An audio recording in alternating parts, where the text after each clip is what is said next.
हाँ जी, नमस्कार प्यारे साथियों। कैसे आप सभी? एक बार फिर से आप सभी का स्वागत है अपने इस आर्ट एंड कल्चर के सेशन में। प्यारे साथियों, अपने जो बात चल रही थी राजस्थान की लोक देवियों की चल रही थी, है ना? आपके जो जो डाउट है वो साथ साथ में क्लियर करता रहूँगा। और कल ही मैंने उस चीज़ें देखी थी कि भैया हमें सर थोड़ी शॉर्ट स्टोरी भी समझाया करो, है ना? तो आपको शॉर्ट स्टोरी भी समझाऊंगा और सर हमें लिखने का भैया थोड़ा टाइम भी दो, तो आपको थोड़ा लिखने का समय भी दिया जाएगा। ओके, ये आपके दो डाउट थे, तो उन दो डाउटों को एक साथ में क्लियर करूंगा कि हमें थोड़े लिखने का समय थोड़ा आराम से पढ़ाओ। तो ठीक है, आपको ये सारी चीज़ें अच्छी तरीके से एक एक चीज़ें कंप्लीट करवाऊंगा। ओके ओके, चलो भैया सादर चरण स्पर्श। अब प्यारे साथी, अपने जो राजस्थान की लोक देवियाँ चल रही है, उस राजस्थान की लोक देवियों के कर्म के अंदर आज हम जो बात करने वाले वाले हैं वो करने वाले हैं करणी माता की। किसकी बात करेंगे? करणी माता की, है ना? करणी माता की। बहुत साथी कहते हैं कि सर आप लिखवाने से ज़्यादा चीज़ें केवल हमें समझाने पर फोकस कीजिए, तो आपको उन पर फोकस करेंगे ताकि एक ही चीज़ें क्या हो जाए, कंप्लीट हो जाए। चलो भैया, एक बार सभी साथियों को गुड मॉर्निंग, नमस्ते, आदाब, सत श्री अकाल, खम्मा गणी, जय श्री राम, राधे राधे। सबसे पहली बात करते हैं करणी माता की। तो प्यारे साथी, इनका जन्म, हमारे सामने सबसे महत्वपूर्ण चीज़ यही रहती है कि इनका जो जन्म है वो कहाँ पर होता है। एक आपने क्षेत्र सुना होगा, सुआप गांव फलोदी। सुआप गांव, सुआप गांव कहाँ पड़ता है?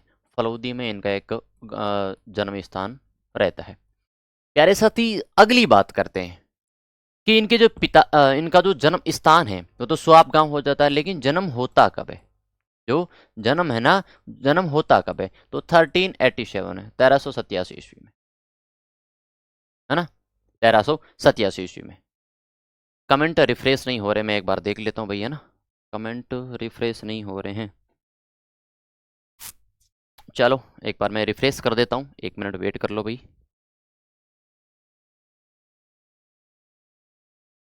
चलो चलो, ओके ओके, ठीक है। अब मेरे हिसाब से कंप्लीट है। तो 1387 ईस्वी के अंदर आश्विन शुक्ल की सप्तमी को जन्म कब होता है? आश्विन शुक्ल की, आश्विन शुक्ल की सप्तमी को इनका जन्म होता है। आश्विन शुक्ल की सप्तमी को इनका क्या होता है? जन्म होता है। अब प्यारे साथी, आपको छोटी छोटी चीजें सारी समझाने का प्रयास करूंगा, एक एक बातें अच्छी तरीके से नोट करते हुए चलेंगे। पहली बात यह है, कहा जाता है कि माता करणी अपनी माता के गर्भ में 21 महीने तक रही थी।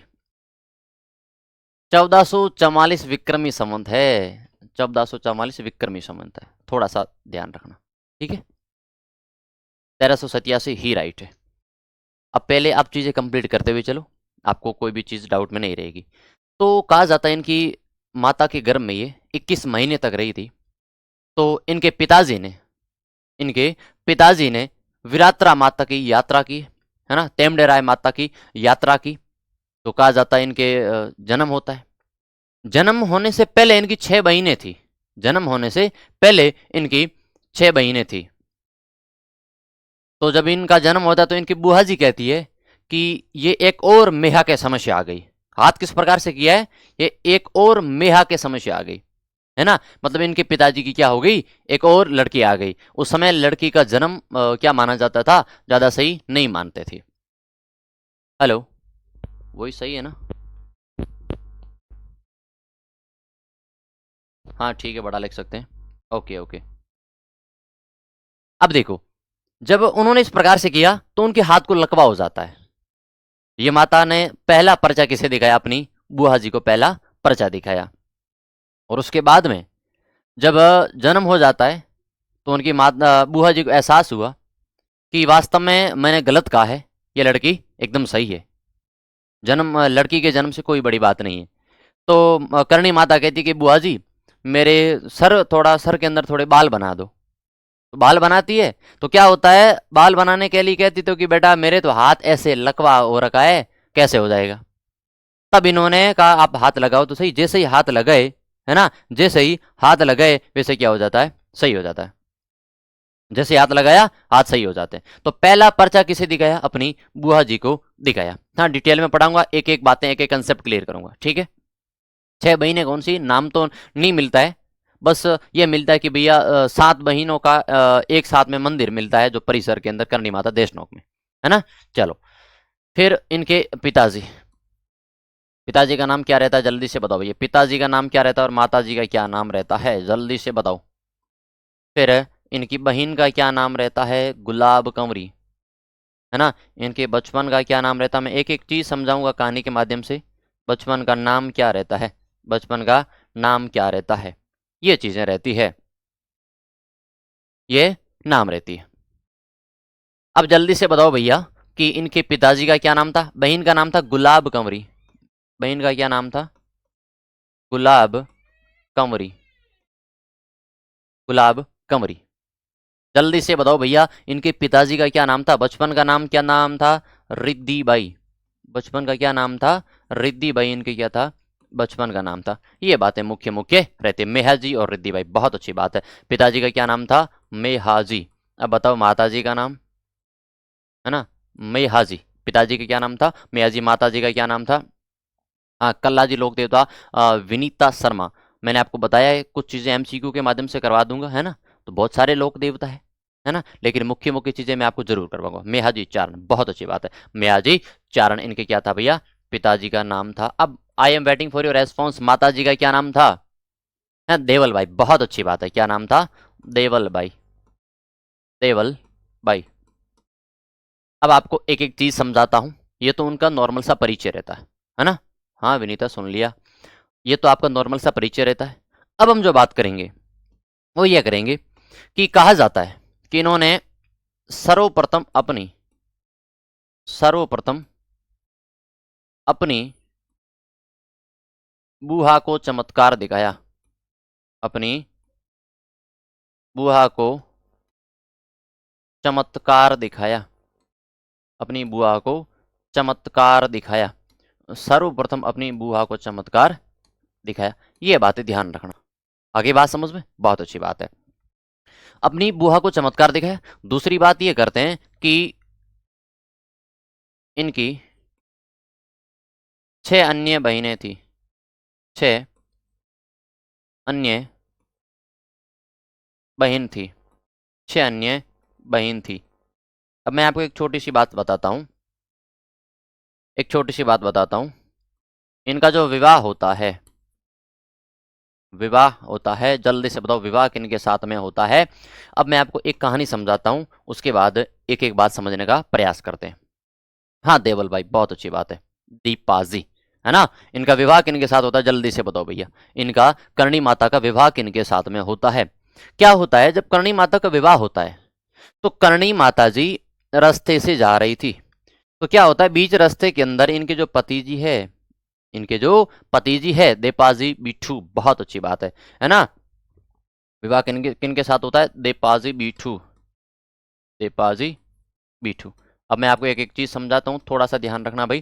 कहा जाता है कि ये अपने पति के साथ में पालकी से जा रही थी, ये अपने पति के साथ पालकी से जा रही थी। तब इनके पति ने बीच में पालकी रुकवाते और कहते हैं कि प्यास वगैरह नहीं लगी, नॉर्मली उनसे पूछा। जब नॉर्मली उनसे चीजें पूछी तो देखते हैं कि जब वो पालकी ओपन होती है ना, तो उस पालकी के ओपन के अंदर माँ दुर्गा स्वरूप एक शेर के ऊपर एक महिला बैठी है जो माता दुर्गा के स्वरूप के अंदर थी। तो जब दीपा जी पूछते हैं, तब माता जी का जवाब आता है कि हम केवल संसार के लिए पति और पत्नी हैं, जबकि हम वास्तव में पति और पत्नी नहीं है। हम शारीरिक संबंध और अपने आगे वैवाहिक जीवन को कंटिन्यू नहीं कर सकते। तब कहा जाता है कि करणी माता ने अपनी बहन का विवाह, तब करणी माता ने, करणी माता ने अपनी बहन, अपनी बहन गुलाब कंवरी, गुलाब कंवरी का विवाह किसके साथ करवा दिया, विवाह किसके साथ करवाया, देपाजी बिठू। किसके साथ करवाया, देपाजी बिठू, देपाजी बिठू के साथ करवा दिया। देपाजी बिठू का, देपाजी बिठू के साथ करवा दिया, करवा दिया। और जब देपाजी बीटू के साथ करवाते हैं तब इन दोनों की एक संतान भी होती है, इन दोनों की एक संतान भी होती है। उस संतान का नाम क्या था, है ना, किनके साथ में भैया, गुलाब कंवरी, गुलाब कंवरी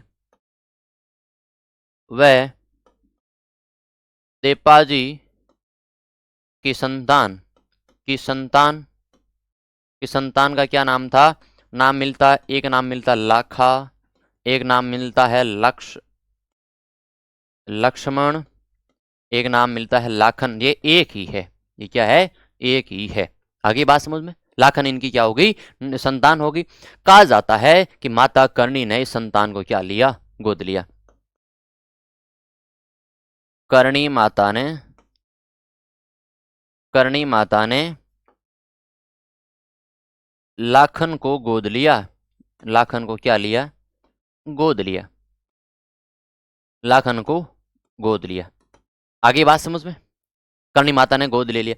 लेकिन प्यारे साथी, गोद लेने के बाद में क्या होता है कि कोलायत झील के अंदर डूबने से लक्ष्मण की लाखन की मृत्यु हो जाती है। तो माता को बड़ा गुस्सा आता है और माता ने भगवान से कहा कि मुझे ये जिंदा चाहिए, मेरा बेटा, मुझे ये बेटा जिंदा चाहिए। तो भगवान ने कहा, परमात्मा ने कहा, ये सृष्टि के नियमों के खिलाफ है। जो एक बार जिसकी मृत्यु हो चुकी है वापस से जिंदा नहीं हो सकता। माता ने कहा एक काम करती हूं, जिंदा तो मैं इसको कर लूंगी, लेकिन एक बात ध्यान रखना, आज के बाद मेरे एक भी पूर्वज, मेरे एक भी भक्त जिनकी मृत्यु हो जाएगी वो कभी तुम्हारे वहां आत्मा लेके तुम्हारे वहां कभी नहीं आएंगे, मेरे आसपास ही रहेंगे। तुम्हारा और मेरा संबंध वहीं टूट जाता है। तब कहा जाता है कि माता करणी ने जब लाखन को गोद लिया, उनकी मृत्यु कोलाय झील के अंदर डूबने से हो जाती है, तब माता ने कहा था मेरे जो भी पूर्वज है उनकी जब मृत्यु होगी वो चूहे के रूप में मेरे आसपास ही रहेंगे। है ना? लिखो, लाखन की कोलायत झील में डूबने से मृत्यु हो जाती है। कोलायत झील में डूबने से मृत्यु हो जाती है। डूबने से मृत्यु हो जाती है। मृत्यु हो जाती है। डूबने से क्या हो जाती है भैया? मृत्यु हो जाती है। ठीक है, खम्मा घनी बोला करेंगे, है ना? लाखन की कोलाय झील में डूबने से मृत्यु हो जाती है और माता ने, हाँ, श्रावण पूर्णिमा को मृत्यु, बहुत अच्छी बात है। तो डूबने से मृत्यु हो जाती है और मृत्यु कब होती है ये भी लिख दो भैया यहाँ पे, है ना? श्रावण पूर्णिमा को क्या हो जाती है? मृत्यु हो जाती है।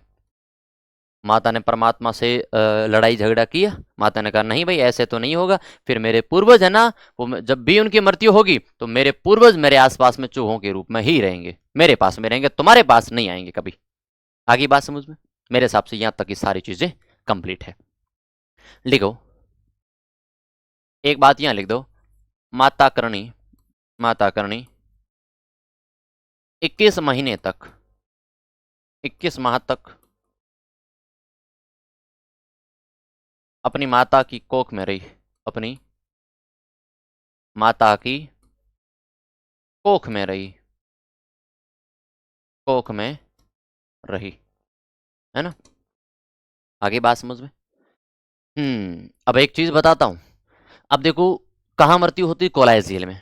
तो ध्यान रखना, चारण समाज के लोग, या एक और लाइन लिख देना, चारण समाज के लोग, समाज के लोग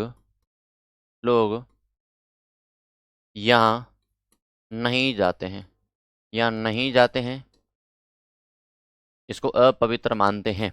इसको क्या मानते हैं?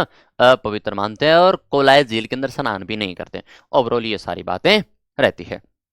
बहुत अच्छी बात है, एकदम राइट बात है सभी प्यारे साथी की। तो ध्यान रखना, जब माता की कोख में 21 महीने तक रही थी, कितने महीने तक? 21 महीने तक। जब इस बात का पता इसके पिताजी को चला तो इसके पिता ने क्या किया? पिताजी ने तेमड़ा माता की पैदल यात्रा की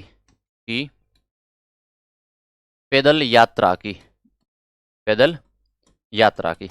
ये बातें ध्यान रखना, तेमड़ा माता की क्या की भैया? पैदल यात्रा की। यहां तक मेरे हिसाब से सारी चीजें कंप्लीट है। एक बार सभी साथी थम्सअप कर देंगे।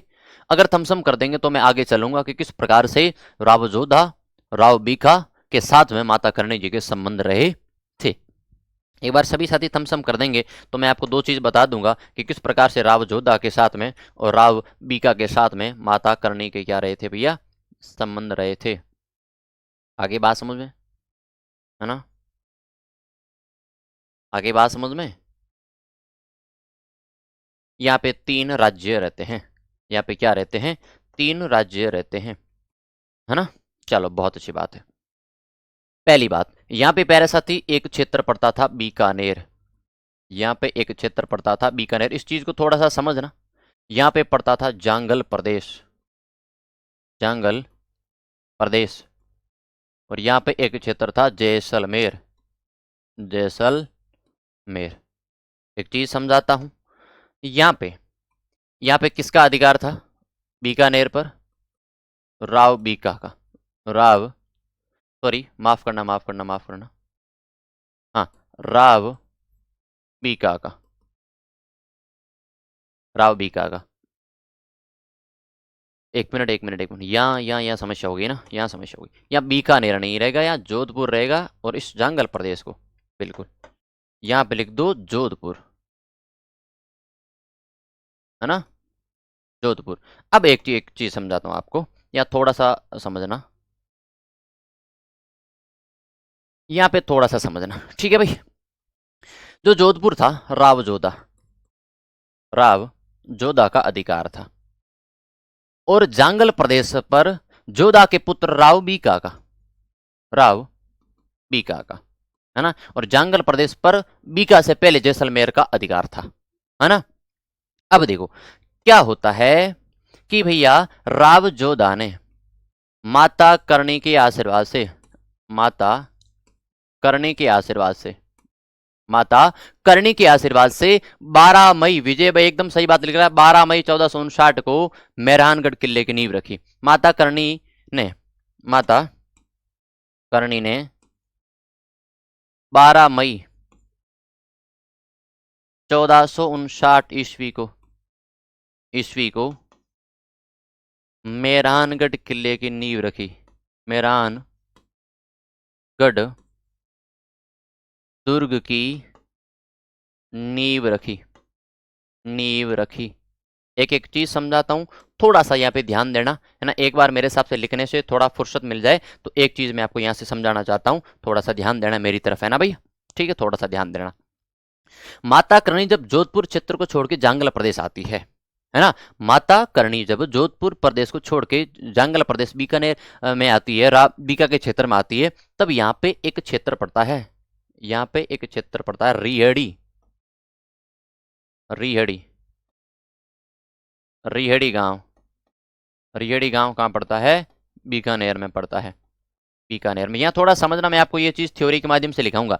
रेडी गांव बीकानेर पड़ता है, तो यहाँ पे माता सबसे पहले रहती है, तो ध्यान रखना सवाल क्या बनता है, सवाल ये बनता है कि माता, माता जोधपुर छोड़कर, जोधपुर छोड़कर, छोड़कर जांगल प्रदेश आने पर सबसे पहले रुकी, जांगल प्रदेश में, जांगल प्रदेश में सबसे पहले रुकी, सबसे सबसे पहले रुकी कहां पर थी, तो ध्यान रखना रिहड़ी गांव बीकानेर में, रिहड़ी गांव बीकानेर में। यहीं पर माताजी ने क्या किया, रिहड़ी गांव बीकानेर के अंदर माताजी ने क्या किया, ध्यान रखना, तेमड़े राय, तेमड़ा माता की आराधना शुरू कर दी, तेमड़ा माता की आराधना शुरू की।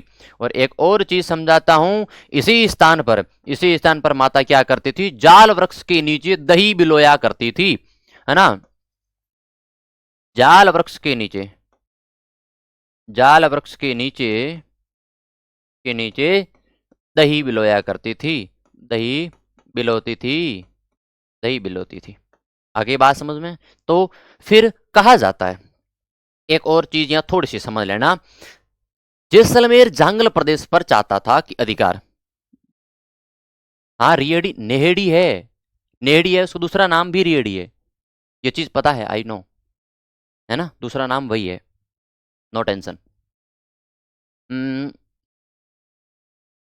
चलो दोनों ही लिख दो आप, है ना, और अगर ये प्रमुख है तो इसको ही प्रमुख मान दो, लिखो भैया नेहड़ी, रिहड़ी गांव भी मिलता है और नेहड़ी गांव भी मिलता है, लोड की बात नहीं है। इस पर करणी ने जोधपुर छोड़ा क्यों था उसकी स्टोरी, ये तो बहुत बड़ी हो जाएगी, लेकिन मैं शॉर्ट में समझाने का प्रयास करूंगा, है ना, थोड़ा समझाने का प्रयास करूंगा, इतना लोड मतलब एक एक बात समझाऊंगा। पहले इसको मेरे हिसाब से जो फ्रीक्वेंसी बनी इसको कंटिन्यू करते हैं। कहा जाता है कि जैसलमेर जैसलमेर जांगल प्रदेश पर बार बार युद्ध कर रहा आक्रमण कर रहा था, और जांगल प्रदेश यानी बीकानेर बार बार जैसलमेर पर आक्रमण कर रहा था, है ना।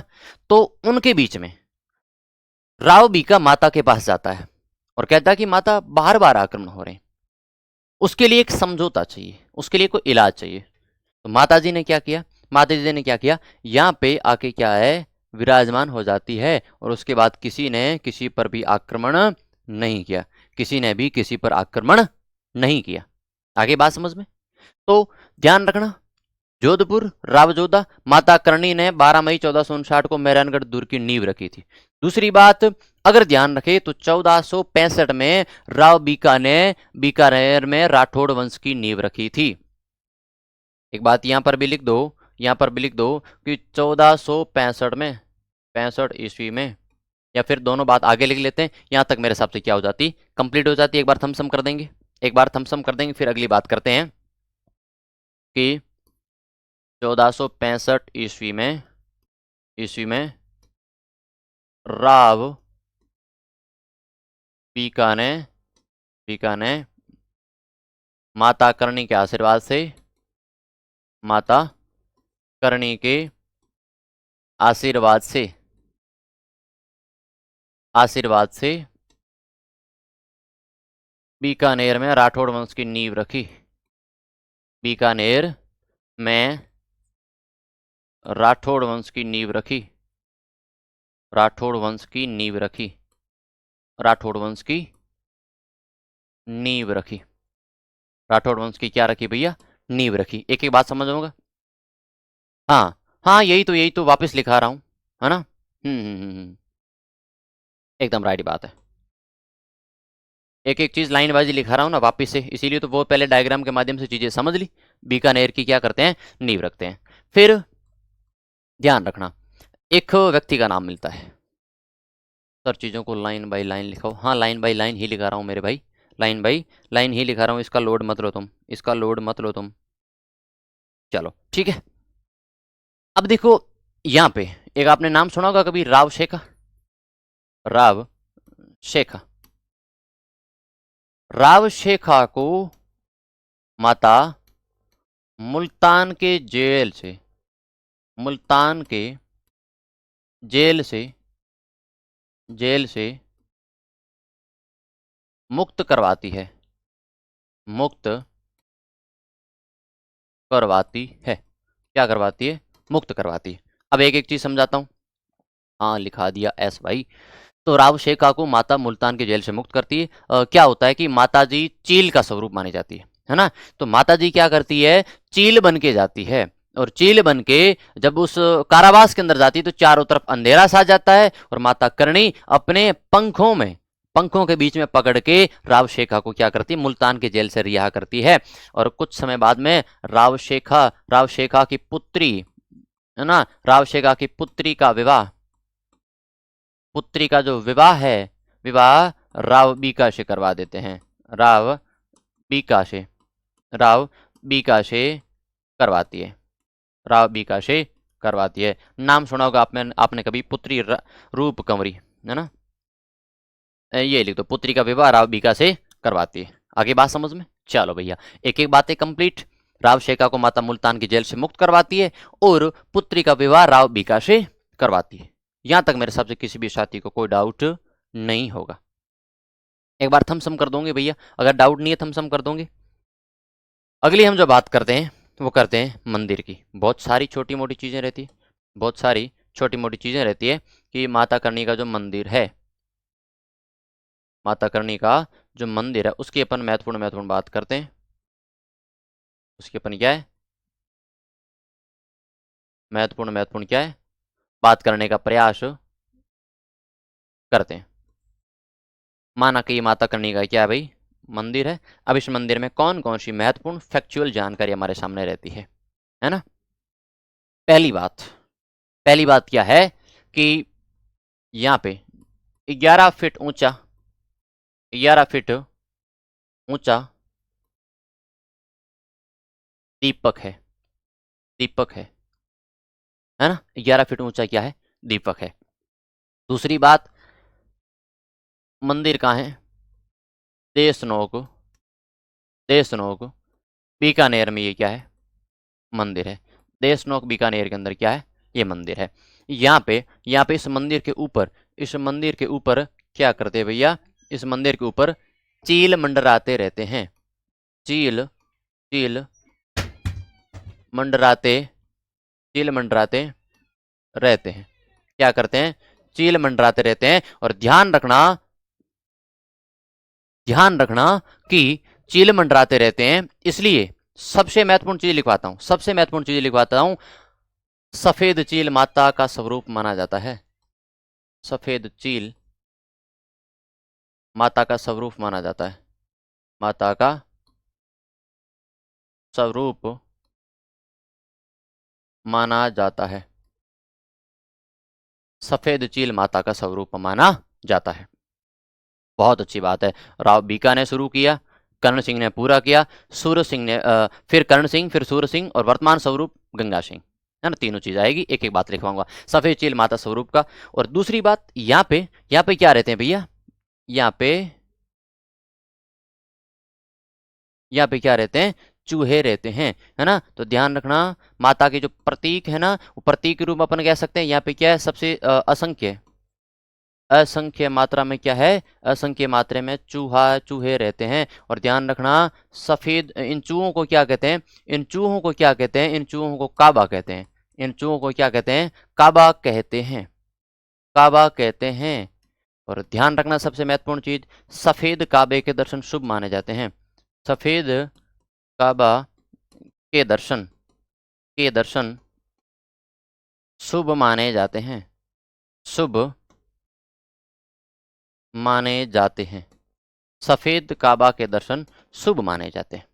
आगे बात समझ में, ओके चलो भैया। असंख्य चूहे काबा मिलते हैं देशनोक बीकानेर में, 11 फीट ऊंचा क्या है, दीपक है, और चील मंडराते रहते हैं, जो सफेद चील माता का क्या माना जाता है, स्वरूप माना जाता है। चलो अब हम बात करेंगे इस मंदिर का निर्माण, इस मंदिर का जो निर्माण है, इस मंदिर का निर्माण, पहली बात तो ध्यान रखना, कहा जाता है कुछ मान्यताओं के अनुसार कि इस मंदिर की जो नींव है ना, वो माता करणी स्वयं ने रखी थी, है ना। कहा जाता है इस मंदिर की नींव माता करणी स्वयं ने रखी थी, लेकिन इसका जो शुरुआत काम है वो राव बीका ने किया, फिर कर्ण सिंह ने किया, फिर सूरज सिंह ने किया, और फिर अंत में गंगा सिंह ने वर्तमान स्वरूप दिया।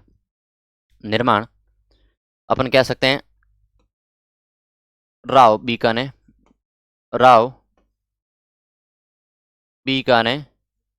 शुरू किया, राव बीका ने शुरू किया। इस शुरू करने के बाद में इसी मंदिर का जो काम लगातार किसने जारी किया, लगातार किसने जारी रखा, है ना, बिल्कुल कर्ण सिंह ने, है ना। फिर इसे कर्ण सिंह ने जारी रखा, कर्ण सिंह ने जारी रखा, जारी रखा, है ना। मंदिर को क्या कहते हैं, मठ कहते हैं, ये लिख दो भैया। इस मंदिर को क्या कहते हैं, मंदिर को क्या कहते हैं, मठ कहते हैं, मंदिर को क्या कहते हैं, मठ कहते हैं। बहुत अच्छी बात है।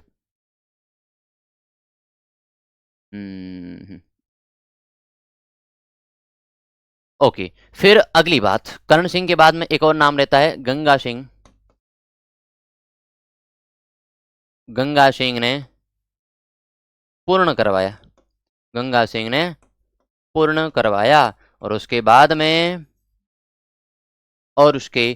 में ध्यान रखना, सॉरी, सूरज सिंह ने पूर्ण करवाया और गंगा सिंह ने वर्तमान स्वरूप दिया, ये लिख दो भाई। सूरज सिंह नाम मिलता है, सूरज सिंह ने पूर्ण किया और गंगा सिंह ने वर्तमान स्वरूप दिया, गंगा सिंह ने वर्तमान स्वरूप दिया, वर्तमान स्वरूप दिया। तो ये रह जाती है अपने मंदिर की बातें, मंदिर की बातें। अब मैं आपको लिखाऊंगा, हाँ, तो सूरज सिंह ने पूर्ण करवाया, गंगा सिंह ने वर्तमान स्वरूप दिया, ओके। अब मैं आपको यहाँ पे एक और चीज लिखवाऊंगा, इसी मंदिर के पास में इसी मंदिर के पास में एक आपने नाम सुना होगा, सावन और भादो नाम की दो बड़ी कढ़ाइयां हैं, है ना। यहाँ पे लिख दो, इसी मंदिर के पास में, मंदिर के पास मंदिर के पास सावन भादो, सावन भादो नामक दो कढ़ाई है। तो कढ़ाई लिख सकते हो या फिर कढ़ाई लिख सकते हो, या कढ़ाई बनी है, तो कढ़ाई बनी है ना। मंदिर के परिसर में, मंदिर के परिसर में 7 बहिनों की प्रतिमा बनी है, 7 बहिनों की प्रतिमा बनी है, 7 बहिनों की क्या बनी है, प्रतिमा बनी है। हाँ बिल्कुल, ये बातें लिखवाऊंगा। स्पेस मेरे को कम लग रहा है, इसलिए कुछ बातें मैं और आगे लिखवा देता हूँ। एक बार ये बता दो, ये थम्स अप कर दो, ये चीजें समझ में आई कि नहीं आई। मुझे जल्दी से ये बता दो, ये बता दो कि क्या ये चीजें समझ में आई कि नहीं आई। थम्स अप कर दो एक बार, एक बार थम्स अप करो तो फिर मैं अगली बातें लिखाता हूँ। हाँ, ये गीत वगैरह सब लिखाऊंगा, चिरजा, 2 प्रकार के चिरजा होते हैं, वो सारी चीजें लिखाऊंगा। एक बार इतना बता दो, थम्स अप कर दो। हाँ, बख्तावर सिंह ने छत्र चढ़ाया था, लिखवाऊंगा। एक बार इसको थम्स अप कर दो, फिर अपन मैं आगे चलता हूँ, फिर मैं आगे चलता हूँ। एक बार जल्दी से बता दो भैया, है ना, एक बार जल्दी से बता दो। चलो अगली बात लिखो। क्या एक नाम मिलता है, बिल्कुल राइट बात है ना। बख्तावर सिंह जो अलवर के राजा थे, उन्होंने क्या किया, यहाँ पे सोने का कह सकते हैं एक परत चढ़ाई थी, छत्र चढ़ाया था, है ना। और संगमरमर का जो दरवाजा है वो गंगा सिंह ने बनवाया। संगमरमर का दरवाजा, संगमरमर का जो दरवाजा है वो गंगा सिंह ने बनवाया, गंगा सिंह ने बनवाया, गंगा सिंह ने बनवाया।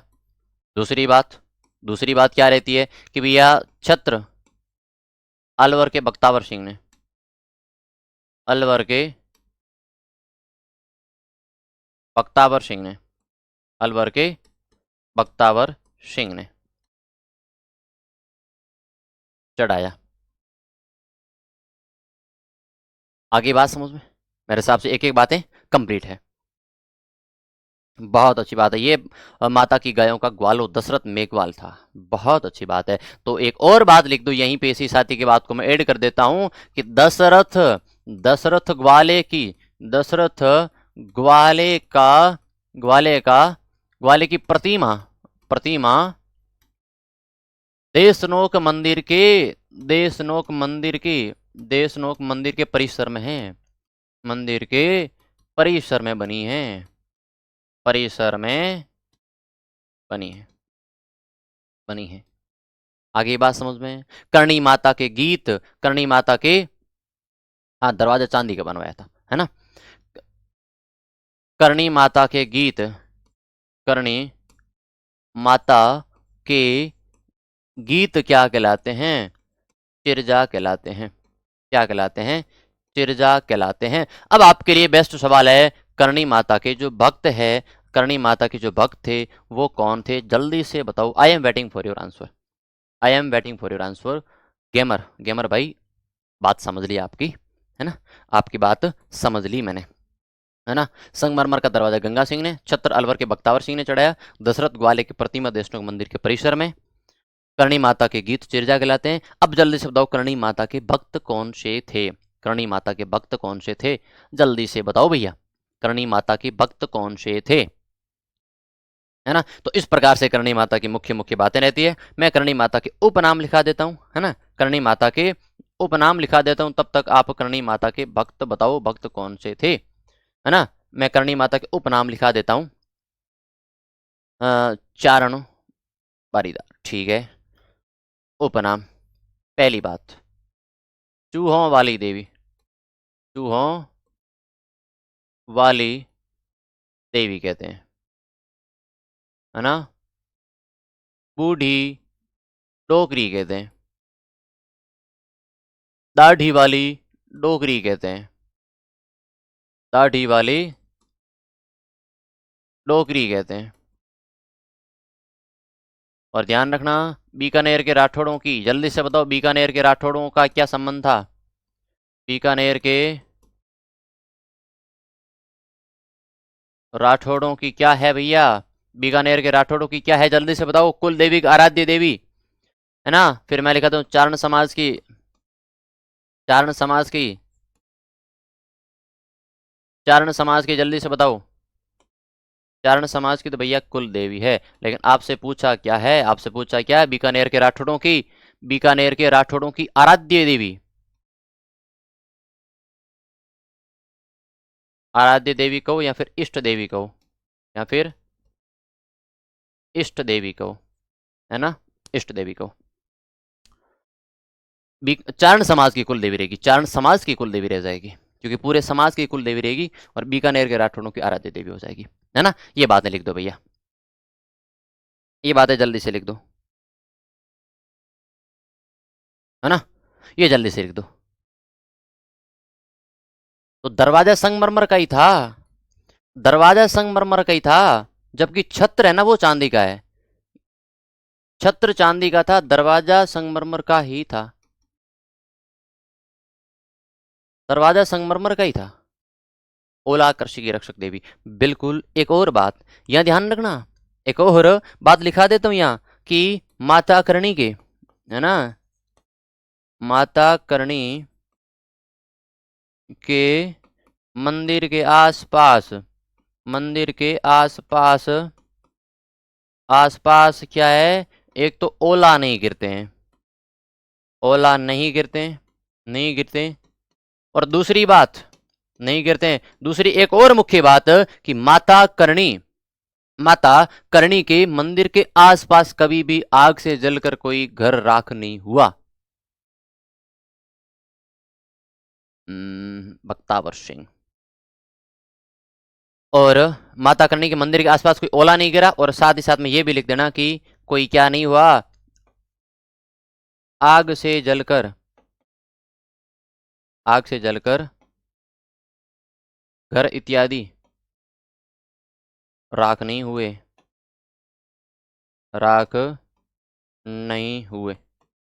ये बातें लिख दो, आगे बात समझे। चलो आई एम वेटिंग, तो एक बार वेट कर लो, मैं कंफर्म कर लेता हूँ, जल्दी से लिख दो भाई, जल्दी से लिख दो ये चीजें।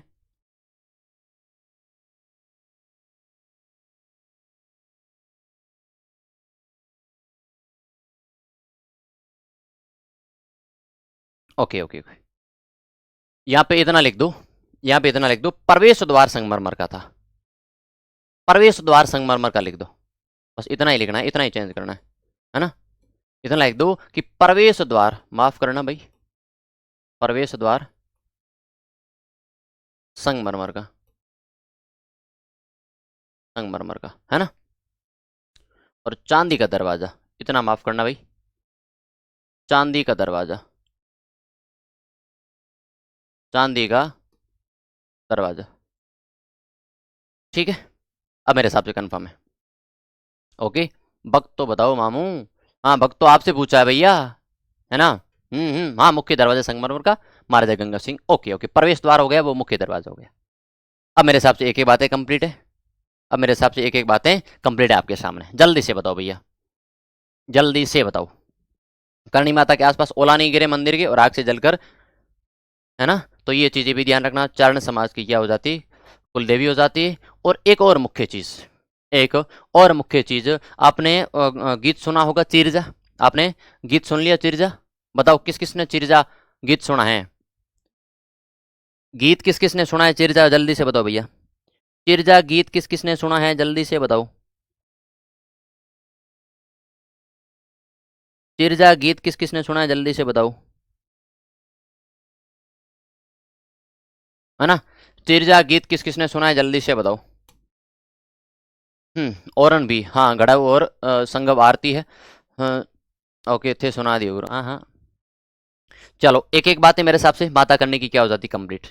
अब एक और मंदिर लिखवाता हूँ माता करणी का, आपने नाम सुना होगा कभी, आपने प्रथम रोप वे सुना है कभी, प्रथम रोप वे कहाँ पर है, 2006 में भैया, सूंधा पर्वत जालोर में, है ना, सूंधा पर्वत जालोर में, पहला रोपवे। लेकिन दूसरा रोपवे अगर आपसे पूछ लिए, वो माता करणी से संबंध रखता है। दूसरा रोपवे, रोपवे 2008। तीसरा रोपवे, तीसरा रोपवे जल्दी से बताओ। तीसरा रोपवे 2016, 2016 पुष्कर अजमेर, पुष्कर अजमेर। लेकिन आपसे दूसरा रोपवे पूछा है जहां पे माता करणी का एक और अन्य मंदिर है। माता करणी का एक और अन्य मंदिर है। हाँ वो बताऊं तो 151 वर्ष जिया था। मैं इसलिए नहीं लिखा रहा हूँ क्योंकि जन्म और समाधि मैं दोनों एक साथ में लिखाऊंगा, फिर आपको कंपेयर बताऊंगा कि भैया मेला कब बढ़ता है और जन्म कहाँ पे होता है और मृत्यु कहाँ पर होती है, ये चीजें बताऊंगा, है ना। पुष्कर अजमेर, पुष्कर अजमेर के अंदर। बताओ तीसरा रोपवे कहाँ लगा था, बताओ दूसरा रोपवे कहाँ पे लगा था जो माता करणी से संबंध रखता है। अब प्यारे साथी आपसे देख कर पूछ लिया जाता है जन्म, है ना, है ना। जन्म, जन्म की मैंने आपको बता दिया भैया, जन्म कब होता है। सबसे पहली बात भी आपको यही बताई थी भैया, जन्म होता है 1387 ईस्वी में। तो 1387 ईस्वी में, 1387 ईस्वी में। फिर मैंने आपको क्या लिखाया था, फिर मैंने आपको लिखा था आश्विन शुक्ल की सप्तमी को। बिल्कुल बहुत अच्छी बात है, आश्विन शुक्ल की सप्तमी को, उदयपुर में, उदयपुर में आश्विन शुक्ल की सप्तमी को। दूसरी बात क्या लिखाई थी, ये जो जन्म होता है ना वो होता है आश्विन शुक्ल की सप्तमी, आश्विन शुक्ल की सप्तमी। और जन्म कहां पर होता है, सुआप गांव फलोदी, सुआप गांव फलोदी, सुआप गांव फलोदी। लेकिन यहां में एक और चीज, सर रोपवे क्या होता है। रोपवे होता है दो, जो आपने सुना होगा कभी, एक पहाड़ होता है इधर, है ना, इधर पहाड़ होता है, इधर नीचे ग्राउंड फ्लोर होता है। तो वहां से चढ़ने के लिए यहाँ खंबे लगे होते हैं और यहाँ पे एक छोटी सी डोली टाइप होती है ना, जो इलेक्ट्रॉनिक डोली होती है, तो इधर से उधर जाती है और वापस इधर से उधर आती है, तो ये इसे रोपवे ही कहते हैं, है ना। अब देखो दूसरी बात मैं आपको यहां लिखवाता हूं, जो जन्म है 1387 प्लस में 151 वर्ष, प्लस में 151 वर्ष कर दो तो 1387 प्लस में 151, यानी 7 और 8, 8 5 13, 3 हासिल 1, 5 और 1, यानी 1538 के अंदर क्या हो जाती है, 1538 के अंदर क्या हो जाती है, बीकानेर के अंदर हवा में विलीन हो जाती है। बहुत अच्छी बात है। हाँ पहले जोधपुर में था ना, अब फलोदी में आ जाता है। तो यहाँ आप क्या लिखोगे, प्लस में 51, प्लस में 51 वन वर्ष की क्या है, उनका जीवन काल रहा था। और दूसरा ध्यान रखना मृत्यु कब होती है। दूसरी अगर अपन बात करते हैं, दूसरी अपन अगर बात करें मृत्यु कहो या फिर निर्वाण कहो, है ना, निर्वाण कहो या फिर हवा में लीन कहो, हवा में विलीन कहो, हवा में विलीन कहो, तो वो कब होती है भैया, कब होती है, 1538 के अंदर, 1538 ईस्वी में, 1538 ईस्वी के अंदर, है ना। अब जल्दी से बताओ, उनने जो हवा के अंदर उनका शरीर विलीन होता है वो किस स्थान पर होता है, उनका जो शरीर है हवा में विलीन हो जाता है वो किस स्थान पर होता है, वो जल्दी से बताओ भैया, वो जल्दी से बताओ। और फिर इसके साथ में मैं ये भी लिखवा देता हूं कि ध्यान रखना मेला कब बढ़ता है नवरात्रों में, तो ध्यान रखना चैत्र शुक्ल की नवमी को, है ना। तो इनका जो निर्माण होता है वो ये लिख दो, चैत्र शुक्ल की नवमी, चैत्र शुक्ल की नवमी को तो इन्होंने विलीन हो जाते हैं, लेकिन किस स्थान पर होता है वो जल्दी से बताओ, स्थान बताओ, स्थान बताओ। I am waiting for your response, जल्दी से बताओ, जल्दी से बता दो भैया, जल्दी से बता दो। नेटवर्क ही नहीं चल रहा, रिफ्रेश नहीं हो रहा ये तो।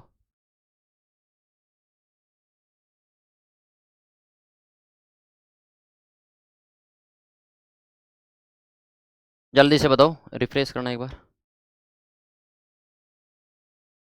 है ना। Okay okay okay okay. Navratra में मेला पड़ता है ना। चलो एक साथी कह रहा भक्त, हाँ लिखवाया नहीं मैंने, भक्त लिखो भैया।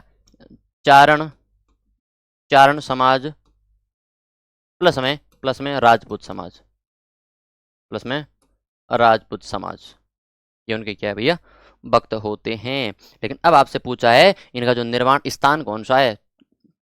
गिनेरू की तालाब, बहुत अच्छी बात है। कहां पे भैया, गिनेरू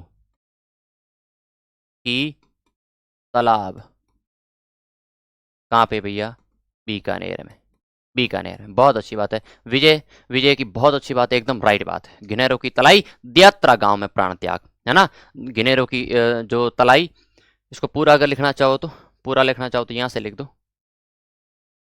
पूरा लिखना चाहो तो लिखो घिनेरो की तलाई, घिनेरो की तलाई में दियात्रा गांव, दियात्रा गांव अपने कहाँ पड़ता है, दियात्रा गांव अपने कहाँ पड़ता है, बीकानेर में पड़ता है। कहाँ पड़ता है, बीकानेर में पड़ता है। ओके, हाँ जी एकदम राइट बात है। तो मेरे हिसाब से जल्दी से बताओ भैया, करणी माता के संबंध में किसी को कोई डाउट है कि नहीं है, करणी माता के संबंध में किसी को कोई डाउट है कि नहीं, जल्दी से बताओ। करणी माता के संबंध में किसी को कोई डाउट है कि नहीं है भैया, जल्दी से बताओ। I am waiting for your response, है ना। I am waiting for your response. मैंने आपको बताया, है ना, मैंने आपको बताया कि इनका जो मेला है दो महीने में बढ़ता है? मेला है, मेला है वो नवरात्रों में बढ़ता है, तो चैत्र और आश्विन मास के नवरात्रों में, चैत्र प्लस में, चैत्र प्लस में आश्विन माह के, आश्विन, आश्विन माह के नवरात्रों में, माह के नवरात्रों में, नवरात्रों में, नवरात्रों में 2 बार बढ़ता है। कितनी बार बढ़ता है, 2 बार बढ़ता है। राजस्थान की एकमात्र लोक देवी जिनका मंदिर, जिनका मेला 1 बार बढ़ता है ना। राजस्थान, राजस्थान, राजस्थान की एकमात्र लोक देवी, एकमात्र लोक देवी, लोक देवी जिसका मेला, जिसका मेला चैत्र शुक्ल की अष्टमी को, चैत्र शुक्ल की अष्टमी यानी कि नवरात्रों को, नवरात्रों को, नवरात्रों को बरता है, बरता है। उसका नाम ध्यान रखना, केला देवी रहता है। क्या रहता है, केला देवी रहता है, जो कहाँ पे है, करौली में है। केला देवी कहाँ पड़ता है, करौली के अंदर पड़ता है। तो ये बातें रहती है मुख्य मुख्य। मेरे हिसाब से आज के सेशन में अच्छा रहा कि नहीं रहा, चीज़ें कंप्लीट हुई कि नहीं हुई, है ना।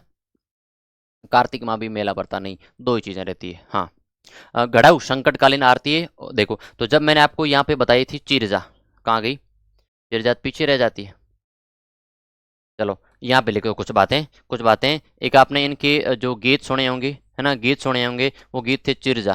क्या थे, चिरजा। और चिरजा के भी कितने प्रकार है, चिरजा के भी कितने प्रकार है, चिरजा के 2 प्रकार है। एक क्या रहता है, घड़ाऊ चिरजा, घड़ाऊ चिरजा रहता है, घड़ाऊ चिरजा रहता है। और एक क्या रहता है भैया, हाँ त्रिकुट पर्वत करोली, बिल्कुल एकदम राइट बात है। और दूसरा क्या रहता है, एक तो घड़ाऊ रहता है, और दूसरा कौन सा रहता है, जल्दी से बताओ भैया, है ना। दूसरा क्या रहता है, संघाऊ, संघाऊ है, या फिर संघाव, संघाव। अब इन दोनों के संघाव चिरजा, ये 2 अलग अलग चिरजा के प्रकार है, गीतों के अलग अलग प्रकार है। जब माता करनी को याद किया जाता है, जब माता करनी को किसमें भैया, संकट काल में याद किया जाता है, तो क्या रहता है भैया, संकटकालीन, संकटकालीन जो गीत है या फिर आरती है। और ये क्या रहता है भैया, जो गड़ा हुआ है फिर वो क्या है, शांतिकालीन है, मतलब साधारण आरती है ना, शांतिकालीन, संकटकालीन और शांतिकालीन जो आरती है, शांतिकालीन। तो ये दोनों चीजें ध्यान रखना, ये दोनों चीजें ध्यान रखना। संगव या फिर संगव दोनों नाम मिलते हैं। बहुत अच्छी बात है।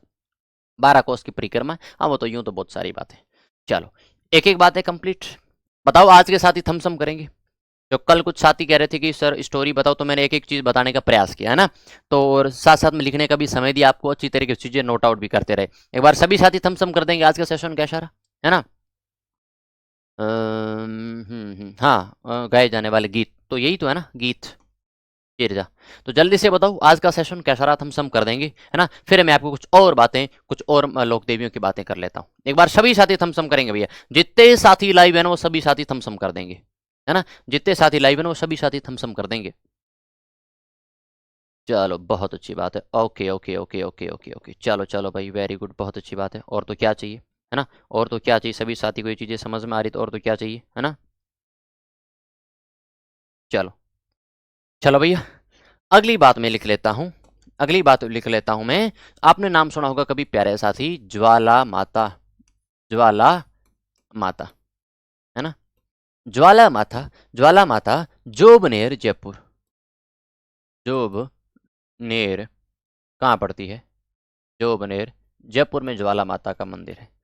खंगारात शासकों की कुल देवी, खंगारात वंश की क्या रहती है? कुल देवी रहती है, ये ध्यान रखना। खंगारोत, खंगारोत वंश की, खंगारोत शासकों की या फिर वंश की, खंगारोत शासकों की क्या रहती है? कुल देवी रहती है, कुल देवी रहती है ना। अगर आपसे पूछ ले भैया कि अगर आपसे पूछ ले जयपुर से कितना किलोमीटर दूर है, लोहागढ़ भरतपुर में, नहीं नहीं, जोबनेर जयपुर हो जाता। अगर आपसे पूछ ले, अगर आपसे पूछ ले कि ज्वाला माता का मंदिर कितने किलोमीटर दूर है, आरपीएससी कुछ भी पूछ सकती है ना, आरपीएससी कुछ भी पूछ सकती है, अधीनस्थ कुछ भी पूछ सकती है, तो ध्यान रखना, क्या ध्यान रखना कि 45 किलोमीटर, 45 किलोमीटर दूर है किसे भैया? जयपुर से, है ना। जयपुर से कितने किलोमीटर दूर है? 45 किलोमीटर दूर है ना। आगे बात समझ में? हाँ, ओके ओके ओके। तो ये बातें रहती, ज्वाला माता, जोबनेर, जयपुर, खंगारात शासकों की क्या रहती है? कुल देवी 45 किलोमीटर क्या है? जयपुर से दूर है। एक एक बातें आपके सामने कंप्लीट है। करणी माता की मैं एक बार रिवाइज कर लेता हूं, एक बार ऊपर ध्यान देना है ना, पेन को भी छोड़ देना, एक बार दोबारा ध्यान देना। जन्म सुआप गांव फलूदी में, है ना। जन्म 1387 ईस्वी में आश्विन शुक्ल की सप्तमी को। पिता मियाजी चारण, माता देवलबाई, बहन गुलाब कंवरी, बचपन का नाम रिद्धी बाई। अगली बात, सर्वप्रथम अपनी बुआ को चमत्कार दिखाया। फिर इनकी 6 अन्य बहनें थी, यानी कुल मिला के 7 बहनें थी। विवाह देपाजी बीटू के साथ में करणी माता ने अपनी बहन गुलाब कंवरी का विवाह देपाजी बीटू के साथ करवाया, जिनसे एक उत्पन्न संतान थी लाखा लक्ष्मण या फिर लाखन, ध्यान रखना, जिसको माता करणी ने गोद लिया था, जिसकी मृत्यु कोलायत झील में डूबने से हो जाती है। मृत्यु कहां होती है? कोलायत झील में डूबने से हो जाती है, और मृत्यु होती है श्रावण पूर्णिमा को। श्रावण पूर्णिमा को चारण समाज के लोग यहाँ नहीं नहाते हैं, नहाते ही नहीं है कि क्या है? अपवित्र है। और माता करणी 21 माह तक अपनी माता की कोख में रही थी। पिताजी ने तेमड़ा माता की क्या की थी? पैदल यात्रा की थी। साथ ही साथ में जोधपुर, जांगल प्रदेश और जैसलमेर, ये सारी चीजें मैंने बता दी। और करणी माता ने 12 मई 1459 को मेहरानगढ़ दूर की नींव रखी। नेड़ी गांव तेमड़ा माता की आराधना करती थी, जाल वृक्ष के नीचे दही बिलोती थी। माता जोधपुर छोड़कर जांगल प्रदेश में सबसे पहले रुकी थी। और ध्यान रखना, 1465 में राव बीका ने माता करणी के आशीर्वाद से बीकानेर में राठौड़ वंश की नींव रखी थी। और राव शेखा को माता मुल्तान के जेल से मुक्त करवाती है, और ये राव शेखा जिसकी पुत्री का विवाह, है ना, राव बीका से करवाती है। फिर इनका जो मंदिर था, इस मंदिर को मठ कहते हैं। 11 फीट ऊंचा दीपक है। देशनोक बीकानेर में असंख्य चूहे काबा कहलाते हैं। सफेद काबा के दर्शन शुभ माने जाते हैं। निर्माण राव बीका ने शुरू किया, कर्ण सिंह ने जारी रखा, सूर्य सिंह ने पूर्ण किया, गंगा सिंह ने वर्तमान स्वरूप दिया। फिर मंदिर के पास सावन भादो नामक 2 कड़ाई है। परिसर में 7 महीनों की क्या है? प्रतिमा है ना। ये प्रवेश द्वार संगमरमर का गंगा सिंह ने बनवाया था, और चांदी का दरवाजा अलवर के बख्तावर सिंह ने चढ़ाया था। दशरथ ग्वाले की प्रतिमा देशनोक मंदिर के परिसर में बनी है। और करणी माता के गीत चिरजा कहलाते हैं। भक्त चारण समाज से या फिर राजपूत समाज रहता है। माता करणी के मंदिर के आसपास ओला नहीं गिरते हैं, और आसपास आग भी नहीं जलती है ना। पीवाईक्यू लेके आना, पीवाईक्यू यहां नहीं, यूट्यूब पर लाएंगे समय समय पर, अभी तो मेरे हिसाब से इतना समय नहीं रहेगा। फिर उपनाम चू वाली देवी, बूढ़ी डोकरी, दाढ़ी वाली डोकरी, बीकानेर के राठौड़ों की आराध्य इष्ट देवी, चारण समाज की कुल देवी। कहा जाता है जब कोई महिला 100 वर्ष से ऊपर हो जाती है तो उसके सफेद दाढ़ी और सफेद बाल आने शुरू हो जाता है, इसलिए इनको दाढ़ी वाली डोकरी कहते हैं। प्रथम रोपवे 2006 में सुंदा पर्वत जालोर, दूसरा उदयपुर में, जहाँ पे ये ध्यान रखना माता करणी का मंदिर है। यहाँ पे क्या है? माता करणी का दूसरा मंदिर है। माता करणी का मंदिर है, यहाँ पर माता करणी का मंदिर है। और यहाँ पर क्या है? सुंधा माता का मंदिर है। यहाँ पर क्या है? सुंधा माता मंदिर है। सुंधा माता का मंदिर है, ये ध्यान रखना। सुंधा पर्वत जालौर में। जन्म ये लिखा दिया आश्विन शुक्ल की सप्तमी जो, और ध्यान रखना विलीन कब होती है? विलीन मैंने लिखा दिया। इनका जो आश्विन माह के नवरात्रों के अंदर, चैत्र आश्विन के नवरात्रों में, और गीत दोनों थे वो भी लिखा दिए। फिर साथ ही साथ में ज्वाला माता की भी बातें कर ली। एक बार सभी साथी को धन्यवाद। जुड़े रहेगी इसी प्रकार सेशन में, अच्छी तरीके से चीजें क्या हो जाएगी? कंप्लीट हो जाएगी। एक बार सभी साथी कमेंट में जरूर बता देना सेशन कैसा रहा। आज के लिए इतना ही, मिलता है नेक्स्ट सेशन में, तब तक के लिए मैं पंकज बिश्नोई, राम राम, जय हिंद, जय भारत।